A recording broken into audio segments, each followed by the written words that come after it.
Գյորջյան Կասկադ 60 ամիս փուլային վճարում բազմաթիվ առավելություններ։ Հարգելի հայրենակիցներ, 44 օրյա պատերազմի ծանր հետևանքները նոյեմբերի 9-ի եռակողմ հայտարարությամբ կամ Վաշինգտոնյան պայմանավորություններով չեն սահմանափակվելու։ Դրանք տասնյակներով ծանր ազդեցություն են թողնելու մեր երկրի բնականոն ընթացքի, նրա շուրջ ձևավորվող անվտանգության միջավայրի, ինքնիշխանության և տարածաշրջանում Հայաստանի տեղի և դերի վրա։ Հայաստանը կհաղթարի այս ընթացքը միայն այն դեպքում, եթե պատերազմին նախորդած բուն պատերազմի և դրան հաջորդած ժամանակահատվածի դիվանագիտական, ռազմական, քաղաքական պայմանավորվածություններն ու դրվագները մանրամասն վերլուծվեն ու հանրայնացվեն, իսկ մեղավորները պատասխանատվության ենթարկվեն։ Հասկանալի է, որ դա գործող ռեժիմի իշխանավարման ընթացքում անհնար է, ու դա պայմանավորված է ոչ միայն այս իշխանության իրավիճակի բերումով ստանձնած կարգավիճակով,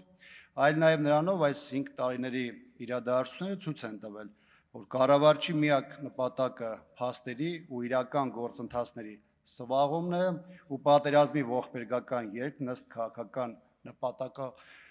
նպատակադրությամբ օգտագործումը։ Պատերազմից 5 տարի անց պարտության գլխավոր պատասխանատուները ոչ թե բանտում են, այլ հոխորտում են, սպառնում են, շանտաժ են ենթարկում սեփական հասարակությանը և որպես օրակարգ դիտարկում ոչ թե պատերազմի հանգամանքների պարզումն ու դրանից բխող իրավական գործընթացները, այլ իշխանության երկարաձգումը։ Այս շղթայական պարտությունները մեր երկրին բերել և կանգնեցել են մի կետում, որտեղ բոլոր ընտրությունները պատի և վատթարագույնի մեջ են։ Հայաստանի իշխանությունն իրականում շարժում է կախյալ Հայաստանի կոնցեպտով, որտեղ առաջնայինը ոչ թե երկրի պետական և ազգային շահերն են, այլ նեղ կուսակցականը։ Գործող կառավարչին այլևս հետաքրքիր չէ սեփական երկրի ինքնիշխանությունը,